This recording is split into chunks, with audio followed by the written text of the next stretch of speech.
There is a smell. You know the one. It's a mix of cured leather, industrial adhesive, and plastic off-gassing. They call it new car smell.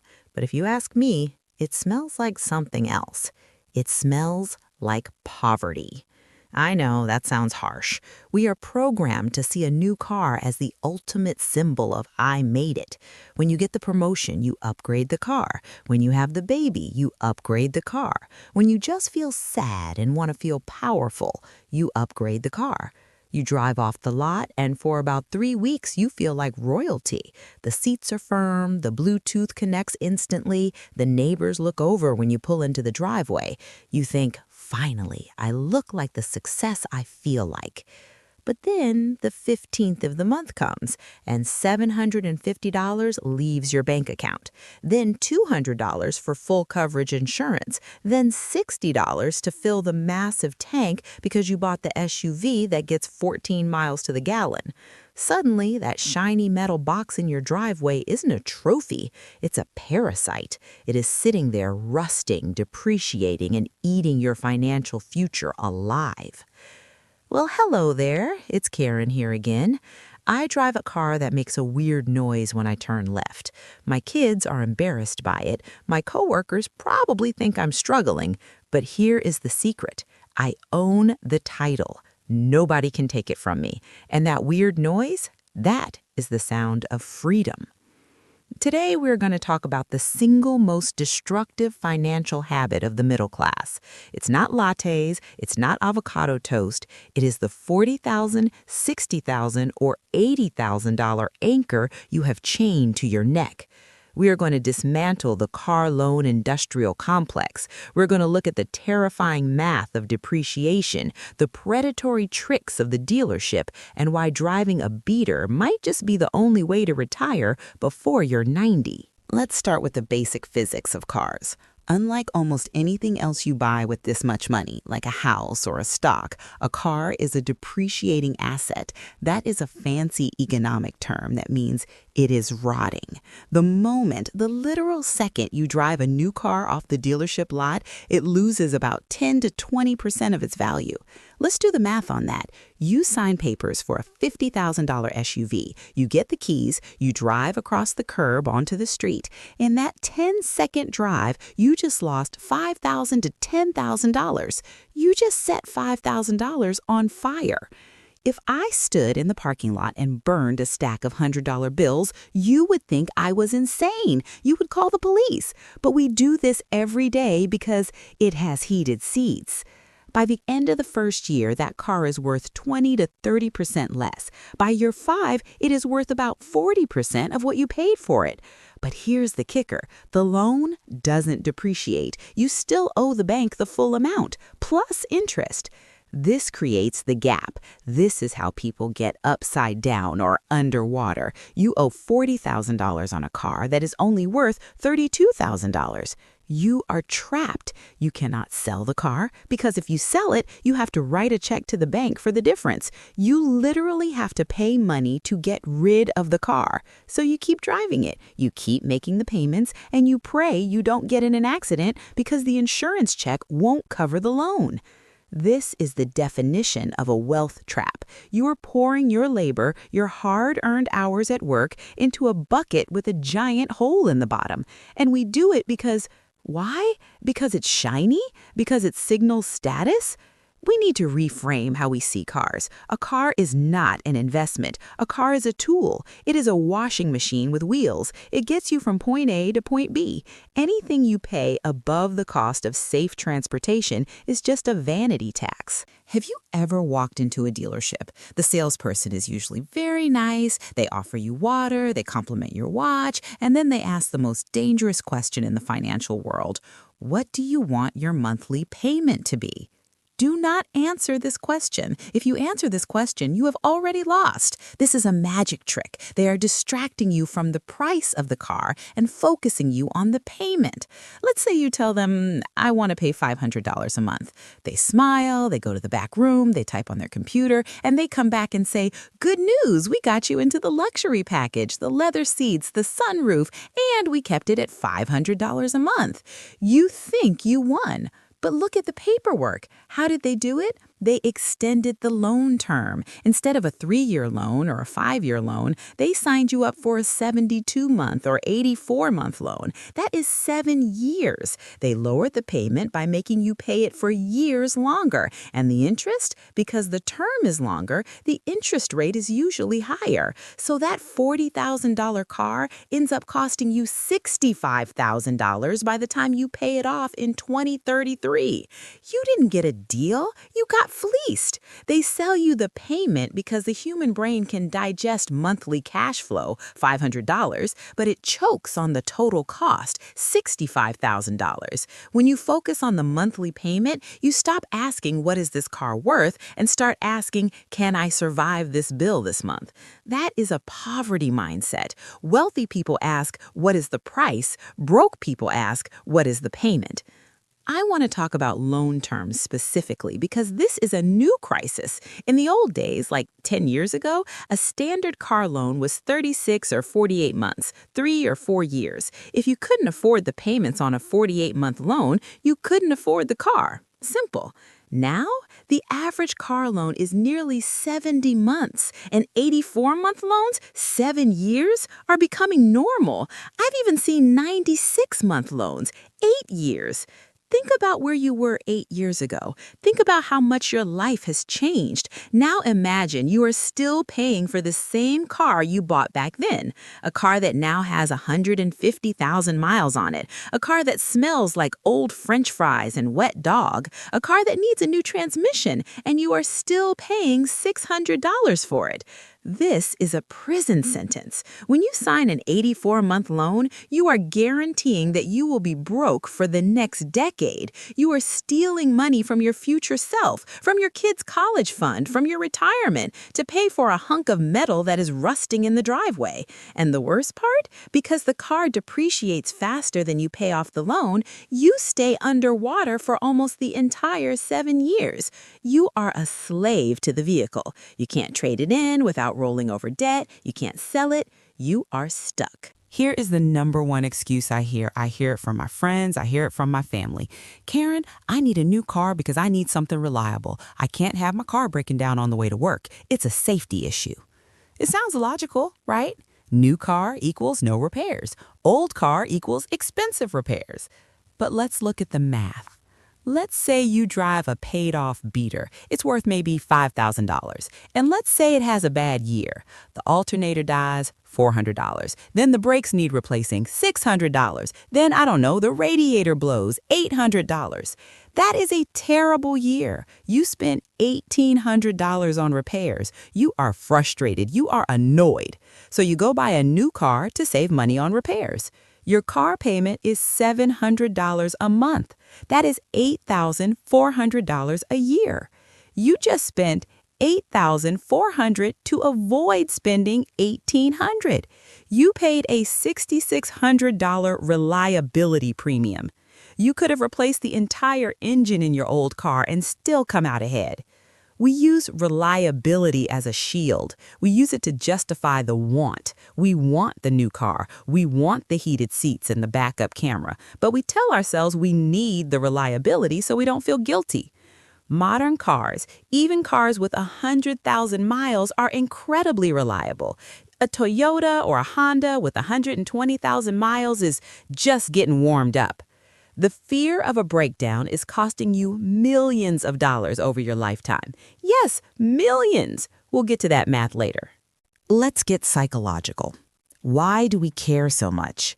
In America, the car is your public avatar. It is the first thing people see when you arrive. It tells them who you are. Or rather, it tells them who you want them to think you are. We buy cars to signal status. I drive a Mercedes, therefore I am successful. I drive a Ford F-150 King Ranch, therefore I am a rugged, successful contractor. I drive a Tesla, therefore I am a tech-savvy futurist. But here's the irony. Actual rich people, I mean wealthy people, not high-income earners who are broke, they don't drive brand new luxury cars. There's a famous study from the book The Millionaire Next Door. They found that the most popular car among actual millionaires was the Ford F-150, but not the new one, the used one, and the Toyota Camry and the Honda Accord. Why? Because wealthy people understand that wealth is what you don't see. Wealth is the money you didn't spend on the car. Wealth is the money sitting in your brokerage account, compounding. If you see someone driving a $100,000 Range Rover, all you know for sure is that they have $100,000 less than they used to, or $100,000 in debt. You are looking at their liability, not their asset. We are playing a status game with people we don't even like. We are trying to impress strangers at a stoplight. I drive my dented Honda. Does the valet at the fancy restaurant look at me with disdain? Maybe. Do I care? No, because I know my net worth is growing every month that I don't have a car payment. I am winning the game that matters, not the game of who has the shiny bumper. But Karen, you say, what about leasing? It's cheaper. I get a new car every 3 years. Leasing is the most expensive way to operate a vehicle, period. When you lease, you are financing the depreciation. You are paying the car company for the best years of the car's life when it loses the most value, and then you give it back. You are a long-term renter. At the end of the lease, you have nothing. You have no asset. You have no equity. You just have a need for another car. So you lease again and again and again. You have a permanent car payment for your entire life. Imagine if you paid $500 a month from age 25 to age 75. That is 50 years of payments. That is $300,000 in pure cash payments. But if you invested that $500 a month instead at an 8% return, that is $3.5 million. The lease didn't cost you $500 a month. It cost you your retirement. Leasing is for two types of people. One, businesses that can write it off as a tax deduction. Two, people who simply do not care about building wealth and value newness over freedom. If you are watching this, you are probably not in category 1, and I hope you aren't in category 2. Let's look at the math that makes me physically ill. We talked about the monthly payment mindset earlier. It's only $600 a month. But money isn't just money. Money's a seed. If you plant it, invest it, it grows into a forest. If you eat it, spend it on a car, it's gone. This is called opportunity cost. Let's take the average American car payment, $725 a month for a new car. Let's say you are 30 years old. You decide, I deserve this truck. You sign the papers. You pay $725 a month for the next 35 years, jumping from car loan to car loan, always having a payment. At age 65, you have a nice truck in the driveway. It's worth maybe $20,000. Now let's look at the Karen path. You drive a paid-off used car. You take that same $725 a month and put it into a boring S&P 500 index fund. You do this for 35 years. Do you know how much money you have at age 65? $1.6 million, assuming an 8% average return. $1.6 million. That is the difference between retiring in poverty on Social Security and retiring on a yacht. That is the cost of the car. The car didn't cost $40,000. It cost you $1.6 million of future wealth. Every time you see a shiny new Ford Explorer on the highway, I want you to see a $1.6 million check being shredded. Is the leather seat worth $1.6 million? Is the sunroof worth $1.6 million? I don't know about you, but I would rather drive a Corolla and be a millionaire than drive a Range Rover and work until I die. Okay, so you're convinced. No new cars. But used cars are scary, right? You don't want a lemon. Here's the strategy. I call it the gentle used sweet spot. You don't have to drive a $500 rust bucket that has no floorboards. That's extreme. The sweet spot for cars is generally 4 to 6 years old with about 60,000 to 80,000 miles. Why? 1. Depreciation curve. The car has already lost about 50% of its value. The first owner took the big hit for you. Thank them. 2. Reliability. Modern cars easily go to 200,000 miles. A car with 60K miles has 70% of its life left, but costs 50% of the price. That is a value arbitrage. 3. Safety. A 5-year-old car still has airbags, backup cameras, Bluetooth, and crumple zones. You aren't sacrificing safety. The pre-purchase inspection, the secret weapon. Never buy a used car without this step. Take the car to an independent mechanic, not the dealership selling it. Pay them $100 to inspect it. They will put it on a lift. They will check for leaks, rust, frame damage, and codes. If the seller refuses to let you inspect it, walk away. They are hiding something. If the mechanic says it needs $500 in brake work, great, use that to negotiate the price down. That $100 inspection is the best insurance policy you will ever buy. I know some of you are reading this and sweating. You already bought the car, you have the $700 payment, you are upside down, you feel trapped. Karen, what do? I can't just sell it. Here is the escape plan. It's painful, but it works. Scenario A, you have equity. The car is worth more than the loan. Sell it. Today, sell it to CarMax, Carvana, or a private party. Take the check, pay off the loan. Take the leftover cash and buy a beater, a cheap car for $5K to $8K. Yes, it will be a downgrade. Yes, your ego will hurt, but your bank account will heal. Scenario B, you are underwater. You owe $30K, car is worth $25K. You are $5K in the hole. Option 1, the aggressive paydown. Throw every spare dollar at the principal until you are no longer underwater. Sell plasma, do DoorDash, sell stuff on eBay. Attack the loan like your hair is on fire. Once you are even, sell the car. Option 2, the personal loan bridge. Risky, but sometimes necessary. Go to a credit union, get a personal loan for the difference, $5K. Sell the car, pay off the auto loan. Now you have no car payment, just a small $5K personal loan. Pay that off fast, then buy a cheap car. Scenario C, keep it and run it into the ground. If you can afford the payments, meaning you can still save for retirement, keep the car, but make a pact with yourself. I will drive this car for 10 years after the loan is paid off. Pay it off as fast as possible. Then keep driving it. Drive it until the wheels fall off. While you are driving the paid-off car, take that $700 you used to pay the bank and pay it into a savings account. In 5 years, you will have $40,000 cash. Then you can buy your next car with cash. Once you get on the cash car cycle, you never go back to debt. The hardest part of this isn't the math, it's the ego. We have to decouple our self-worth from our vehicle.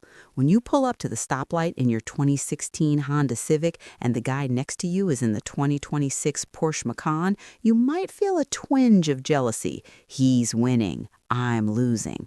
But you have to train your brain to see the invisible. Imagine a little bubble over his car that says, debt, negative $85,000. Monthly payment, $1,200. Imagine a bubble over your car that says, debt, $0. Monthly investment, plus $700. Who is actually winning? Who is actually free? The guy in the Porsche is working for the bank. You are working for yourself. It takes confidence to drive an older car. It's a flex of a different kind. It says, I am so secure in my financial future that I don't need to impress you with plastic and metal. That is big Karen energy. There is no feeling in the world like driving a paid-off car. The suspension might be a little stiff, the paint might be a little faded, the radio might not have Apple CarPlay, but when you turn the key, it doesn't owe anyone anything. It is 100% yours. Every mile you drive is free, minus gas. Every month that goes by is another month you get to keep your own money. It is the foundation of wealth. You cannot build a skyscraper if you are digging a hole in the basement every month. The car loan is the hole. Stop digging. Sell the truck, buy the sedan. Sell the luxury SUV, buy the minivan. Embrace the old car. Love the old car, because that old car is the time machine that is going to transport you to a wealthy retirement. Once again, it's Karen here. I'm going to go drive my dented Toyota to the grocery store, and I'm going to smile the whole way. See you next time.